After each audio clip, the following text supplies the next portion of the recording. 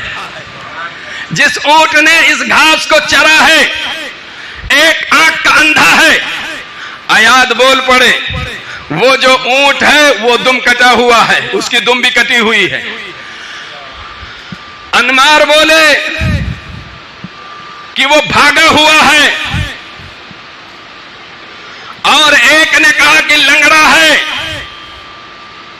یہ چاروں لوگ یہ چار باتیں کر کے چاروں کیفیت وہاں بتا کر کے آگے بڑھ گئے۔ جب آگے بڑھے تو ایک شخص نے کہا، ایک شخص ملا، کہا کہ تم نے میرا اونٹ دیکھے ہو؟ تم نے میرا اونٹ دیکھا ہے؟ تو جناب مدر اور ان کے بھائیوں نے کہا نہیں، ہم نے تمہارا اونٹ نہیں دیکھا۔ تو کہا کہ کیا تمہارا اونٹ کانا تھا، یعنی اندھا تھا؟ کسی نے کہا کیا تمہارا اونٹ لنگڑا تھا؟ کیا تمہارے اونٹ کا جو پاؤں ٹوٹا ہوا تھا لنگڑا تھا؟ کیا اس کی دم کٹی ہوئی تھی؟ اور ایک نے کہا کہ بھاگا ہوا ہے۔ تو کہا یہ سارے وصف بھی میرے اونٹ کے بتا رہے ہو اور کہہ رہے ہو میں نے دیکھا بھی نہیں ہے۔ وہ کہتا ہے جس کا اونٹ یعنی گم گیا تھا، وہ کہتا ہے سارے وصف بھی میرے اونٹ کے بتا رہے ہو اور کہہ رہے ہو میں نے دیکھا بھی نہیں۔ چلو تم لوگوں کا مقدمہ ہم وہاں پہ پیش کریں گے۔ تو گئے وہاں پہ، جانے کے بعد میں اس جہاں پر یہ لوگ گئے تھے وہیں وہ بھی گئے، وہ اپنا مقدمہ پیش کیا۔ اس نے پہلے جس کا اونٹ گم گیا تھا، یہ چاروں لوگ گئے، جانے کے بعد کہا ہاں ضرور اس کا اونٹ اندھا تھا، اس کا اونٹ لنگڑا تھا، اس کا اونٹ بھاگا ہوا، اس کے اونٹ کی دم کٹی ہوئی۔ کہا جب یہ سارے وصف تم نے جان لیا تو ضرور دیکھا ہوگا۔ تو وہاں پہ آپ نے کہا میں نے دیکھا نہیں۔ کہا پھر کیسے پتا چلا؟ جناب مدر کہتے ہیں کہ میں نے دیکھا کہ وہ گھنی ہوئی گھاس تھی، لیکن ایک طرف سے کھایا تھا ایک طرف باقی تھا، اس سے پتا چلا کہ وہ اندھا ہے، کانا ہے۔ پھر اس کے بعد میں ایک دوسرے بھائی نے کہا اس کی مینگنیاں جو تھی نا وہ صحیح سلامت تھی، اگر دم ہوتی تو بکھری ہوئی ہوتی۔ پھر اس کے بعد میں تیسرے بھائی نے کہا ایک قدم کا نشان پورا بظاہر اچھا چھپا ہوا تھا زمین پہ، لیکن دوسرا ہلکا ہلکا، اس کی وجہ سے مجھے لگا کہ وہ لنگڑا ہے۔ اور وہ گھاس وہاں پر گھنی ہوئی تھی، اس نے پیٹ بھر کے نہیں کھایا، وہ تھوڑا کھایا آگے بھاگ گیا، اس سے پتا چلا یہ بھاگا ہوا ہے۔ کہا جب تم اتنی فہم و فراست والے ہو تو میرے پاس فیصلے کے لیے کیوں آئے ہو؟ کہ میرے بابا نے کہا تھا اگر کوئی اختلاف ہو جائے تو فلاں شخص کے پاس چلے جانا، میں اپنے بابا کے کہنے کے مطابق آیا ہوں۔ یہ ہے فہم و فراست حضور کے دادا کی، مدر کی، اور مدر کے تینوں بھائیوں کی۔ بات سمجھ آ رہی ہے کچھ کی نہیں آ رہی ہے؟ پھر اس کے بعد میں ان کے سامنے بڑھیا کھانا پیش کیا گیا، بکری کا گوشت کھائے ہوئے۔ اس کے بعد شراب پیش کی گئی۔ جب شراب پیش کی گئی تو جناب مدر کہتے شراب تو بڑی اچھی ہے، کاش کی یہ جس درخت کے پھل سے بنائی گئی ہے اگر وہ درخت قبر پہ نہ اگائی گئی ہوتی، نہ اگا ہوتا۔ اللہ، شراب دیکھ کر کے کہہ رہے ہیں کہ یہ جس انگور سے بنائی گئی ہے وہ انگور کا درخت قبر پہ اگا ہے۔ دوسرا بھائی کہتا ہے گوشت تو کیا کہنا بہت لذیذ تھا، لیکن کاش کی اگر وہ کتیا کے دودھ سے پلی نہ ہوتی۔ تیسرا بول پڑا جس کے سامنے یہ بات ہو رہی ہے تعجب ہے کہ اس کے نسب کی نسبت اس کے باپ کے علامہ کی طرف ہو رہی ہے۔ چوتھے نے کہا یہ جو گفتگو ہو رہی ہے کاش کی ہمارے مقصد کی کامیابی کے لیے ہوتی۔ وہ محو حیرت تھا کہ یہ آپس میں کون سی پہیلیاں بجھا رہے ہیں، لیکن چونکہ وہ بھی سمجھدار تھا پہیلیاں نے، وہ سیدھا سب سے پہلے اپنی ماں کے پاس گیا، کہا مجھے بتاؤ میرا باپ کون ہے؟ کہا بات دراصل یہ کہ تمہارے باپ میں وہ صلاحیت تھی نہیں، تمہارے باپ کے جائیداد زیادہ تھی، میں غیر کے پاس گئی، وہ مجھ پر آیا اور اس نے اس کی وجہ سے تم پیدا ہوئے، لہذا تم حلالی نہیں ہو۔ وہ آیا مطبخ یعنی جس نے کھانا بنایا تھا، یہ بکری کیسی ہے؟ تو وہ کہتا ہے جس بکری نے اس بکری کو جنا تھا، جننے کے بعد وہ بکری مر گئی تھی تو میں نے کتیے کے دودھ کو پلا کر کے اس کی پرورش کی ہے۔ اس کے بعد میں شراب بنانے والے کے پاس گیا، کہا تم یہ شراب کہاں سے بنائے ہو؟ کہا کہ ایک انگور کا درخت ہے اور وہ انگور کا درخت تمہارے باپ کی قبر پہ اگا ہوا ہے، اسی انگور کا بنا ہوا ہے۔ اللہ اکبر! وہ سر پکڑ کے بیٹھ جاتا ہے، وہ کہتا ہے صاحب فراست اور صاحب فہم تم ہو جو ہمارے راز سے پردے اٹھا رہے ہو، تم ضرور محتم بالشان ذات ہو۔ یہ ہے حضور کے دادا جناب مضر۔ جب داداؤں کا یہ حال ہے تو میرے مصطفیٰ کا حال کیا ہوگا؟ یہ ہے داداؤں کا حال کہ دیکھ کر کے شراب کو پتہ لگا لیتے تھے، جس گوشت کو کھاتے تھے پتہ لگا لیتے تھے کہ یہ کس کا دودھ پی ہوئی ہے۔ یہ شان ہے حضور کے داداؤں کا، اور یہ جتنے دادا ہیں حضور کے، یہ سب کے سب مسلمان ہیں، یہ سب کے سب کیا ہیں؟ مسلمان ہیں۔ آؤ میں آپ کو حدیث پاک کی روشنی میں بتاتا ہوں تاکہ بات ایک دم کلیئر ہو جائے اور ایک دم یقین کامل ہو جائے کہ اللہ رب العالمین نے میلاد مصطفیٰ کو بڑے پاکیزہ طریقے سے منانے کا حکم سنیوں کو دیا ہے۔ الحمدللہ ثم الحمدللہ۔ سنیے، ایک بہت بڑے عالم دین ہے علامہ سید آلوسی، ان کی ایک کتاب ہے، اس کتاب کا نام ہے بلوغ العرب فی معرفت احوال العرب۔ یہ کتاب ہے، اس میں آپ لکھتے ہیں، کیا لکھتے ہیں؟ ذهب كثير من العلماء الى ان جميع اصول النبي صلى الله عليه وسلم من الآباء والامهات كانوا موحدين في اعتقادهم مؤمنين بالبعث والحساب وغير ذلك مما جاءت به الحنفية من الاحکام۔ یہ علامہ آلوسی علیہ الرحمہ لکھ رہے ہیں، کیا لکھ رہے ہیں؟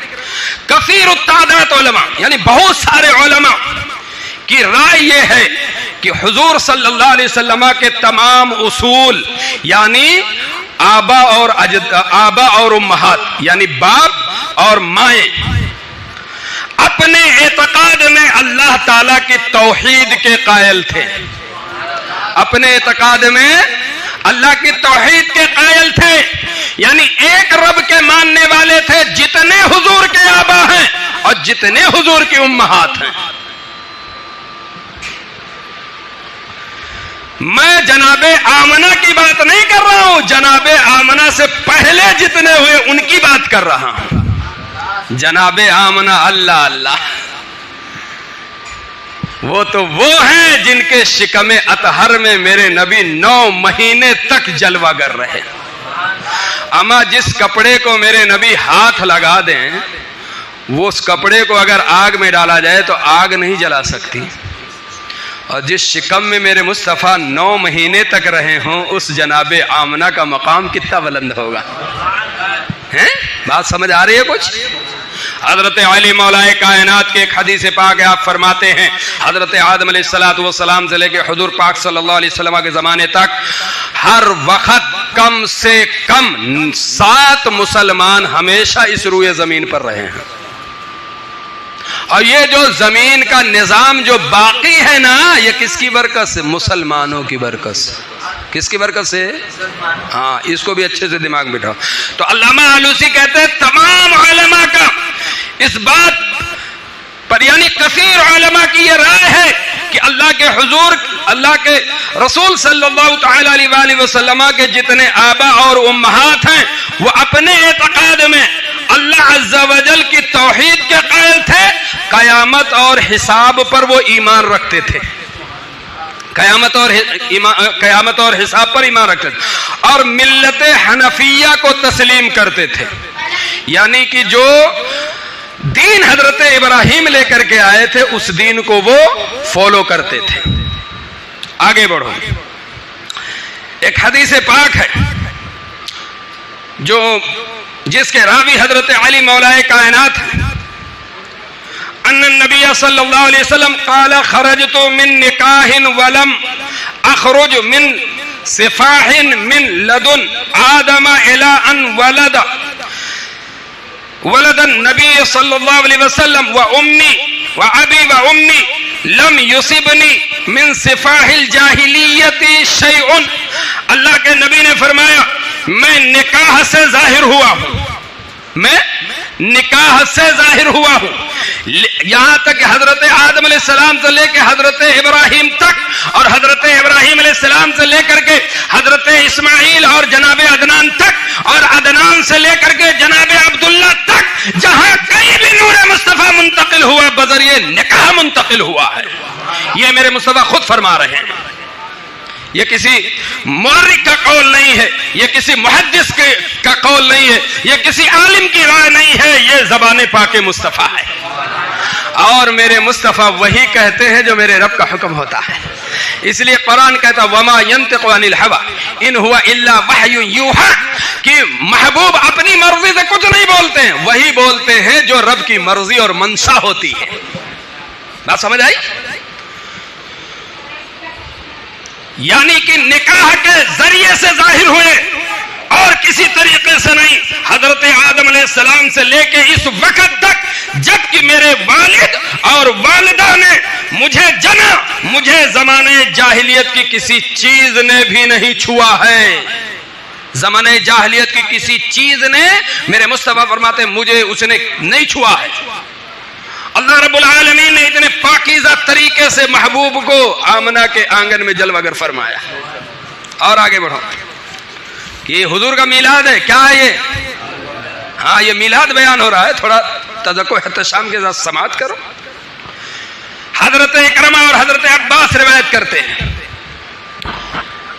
عن اکرمۃ عن ابن عباس قوله وتقلبك في الساجدين قال من صلب النبي الى صلب النبي حتى صرت نبيا۔ حضرت اکرمہ اور حضرت عباس رضی اللہ تعالی عنہما کہتے ہیں کہ وتقلب في الساجدين کا مطلب، وتقلب فی الساجدین کا مطلب کیا ہے؟ تو یہ دونوں عظیم صحابہ حضرت جناب اکرمہ اور حضرت عباس رضی اللہ تعالی، حضرت ابن عباس رضی اللہ تعالی عنہما، یہ وتقلب فی الساجدین کا مطلب بتا رہے ہیں کہ یہ ہے کہ حضور ایک نبی کی پشت سے دوسرے نبی کی پشت میں منتقل ہوتے رہے، یعنی حضور کا جو نور ہے ایک نبی کی پشت سے دوسرے نبی کی پشت میں منتقل ہوتے رہے، یہاں تک کہ میں نبی ہو کر ظاہر ہوا۔ حتی صرتو نبیہ، میرے آقا فرماتے ہیں میرا نور ایک نبی کے صلب سے دوسرے نبی کے صلب میں منتقل ہوتا رہا، میرا نور ایک ماں کے ایک باپ کے صلب سے میں کروٹیں لیتا رہا، اور کروٹیں لیتا لیتا دوسرے نبی کے صلب میں جا کے کروٹیں لیتا رہا، اس طریقے سے کروٹیں لیتا رہا یہاں تک کہ میرا نور صلب عبداللہ میں آیا، اور صلب عبداللہ سے رحم مادر جناب آمنہ میں آیا، اور حتی صرت نبیہ 12 ربیع الاول کو میرے رب نے مجھے نبی بنا کر کے بھیج دیا۔ یہ ہے میرے مصطفیٰ کا پاکیزہ نسب، یہ ہے میرے مصطفیٰ کا پاکیزہ شجرہ۔ ایک اور حدیث پاک سنو، اس حدیث کے راوی ایک صحابی ہیں حضرت واصلہ بن اسقع رضی اللہ تعالی، اور یہ حدیث امام مسلم نے اپنی صحیح میں اور حضرت امام ترمذی نے اپنی سنن کے اندر بیان کیا ہے۔ خود میرے مصطفیٰ کے کلمات طیبات ہیں، خود میرے مصطفیٰ فرما رہے ہیں، کوئی مائی کا لال اسے ضعیف یا موضوع یا کوئی کسی طرح اس پر جو ہے حکم نہیں لگا سکتا۔ سنو حدیث پاک، عن واصلة بن الأسقع رضي الله عنه قال قال رسول الله صلى الله عليه وسلم ان اللہ اصطفى من ولد ابراہیم اسماعیل واصطفى کنانۃ من بنی اسماعیل واصطفى من بنی کنانۃ قریشا واصطفى من قریش بنی ہاشم واصطفانی من بنی ہاشم. یہ حدیث پاک جو ہے مسلم اور ترمذی کے اندر ہے. سنو، واصلہ بن عسکر رضی اللہ تعالیٰ عنہ کہتے ہیں کہ رسول اللہ نے فرمایا اللہ نے اولاد ابراہیم سے اسماعیل کو چنا. یعنی حضرت ابراہیم کی جو اولاد تھی اس میں سے کس کو چنا؟ حضرت اسماعیل کو. اور اسماعیل میں سے اللہ نے ایک قبیلے کو چنا جس کو کنانا کہا جاتا ہے. اور کنانا سے اللہ کے نبی کنانا میں سے اللہ رب العالمین نے قریش کو چنا اور قریش میں سے ہاشم کو چنا. اور میرے مصطفیٰ فرماتے ہاشم میں سے مجھے چن لیا. یہ میرے مصطفیٰ کا فرمان ہے. پتہ چلا میرے مصطفیٰ کا نسب اور میرے مصطفیٰ کا شجرہ ایک دم پاکیزہ ہے. الحمدللہ ثم الحمدللہ. اور اس پاکیزہ نبی کے ہم لوگ پاکیزہ امتی ہیں. پاکیزہ نبی کے ہم پاکیزہ امتی ہیں. تو یہ میرے مصطفیٰ صلی اللہ تعالی علیہ وآلہ وسلم کا شجرہ نسب تھا جو میں نے آپ کے سامنے رکھا. اب اگر اس میں میرے بیان کرنے میں کہیں کوئی خطا خامی واقع ہوئی ہو اللہ رب العالمین اسے معاف فرمائے اور ہمیں حضور پاک صلی اللہ تعالی علیہ وآلہ وسلم کے شجرہ اور نسب کو صحیح طریقے سے بیان کرنے کی توفیق رفیق عطا فرمائے. اعلیٰ حضرت امام اہل سنت کہتے ہیں کہ سب سے اولا و اعلیٰ ہمارا نبی. اعلیٰ حضرت نے ایسا ہی نہیں کہا سب سے اولا و اعلیٰ ہمارا نبی، ایسا ہی نہیں کہا. ہاں، سب سے اولا و اعلیٰ ہمارا نبی، سب سے بالا و والا ہمارا نبی، اپنے مولا کا پیارا ہمارا نبی، اپنے دونوں عالم کا دولہا ہمارا نبی. اور عرش و کرسی کی تھی آئینہ بندیاں سوئے حق جب سدھارا ہمارا نبی. خلق سے اولیاء، اولیاء سے رسول اور رسولوں سے اعلیٰ ہمارا نبی. سارے اونچوں میں اونچا سمجھیے جسے ہے اس اونچوں سے اونچا ہمارا نبی. سارے اچھوں میں اچھا سمجھیے جسے ہے اس اچھوں سے اچھا ہمارا نبی. اور سنو اعلیٰ حضرت امام اہل سنت فرماتے ہیں کون دیتا ہے دینے کو منہ چاہیے، دینے والا ہے سچا ہمارا نبی. کون دیتا ہے دینے کو منہ چاہیے، دینے والا ہے سچا ہمارا نبی. ان کی مہک نے گنچے کھلا دیے ہیں، جس راہ چل گئے ہیں کوچے بسا دیے ہیں.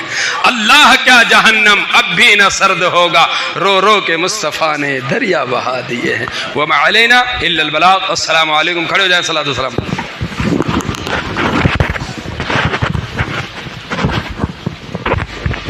مصطفیٰ جان رحمت پہ لاکھوں سلام، شمع بز میں ہدایت پہ لاکھوں سلام. شہر یار ارم تاجدار حرم، شہر یار ارم تاجدار حرم، نوبہار شفاعت پہ لاکھوں سلام. مصطفیٰ جان رحمت پہ لاکھوں سلام. دور و نزدیک کے سننے والے وہ کان، دور و نزدیک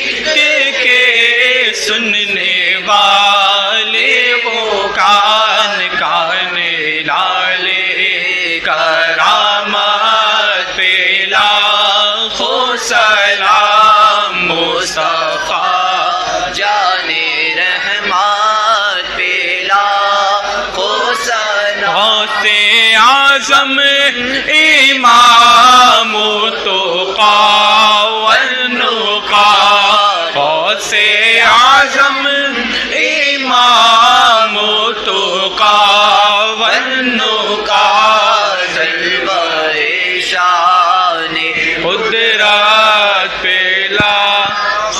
سلام مصطفیٰ جان رحمت پہ لاکھوں سلام ڈال دی قلب میں عظمت مصطفیٰ ڈال دی قلب میں عظمت مصطفیٰ سیدی اعلی حضرت لاکھوں سلام مصطفیٰ جان رحمت پہ لاکھوں سلام ہم وہی بے شرم و بد ہے تم وہی کامل حیا ہو کیوں رضا مشکل سے ڈریے جب نبی مشکل کشا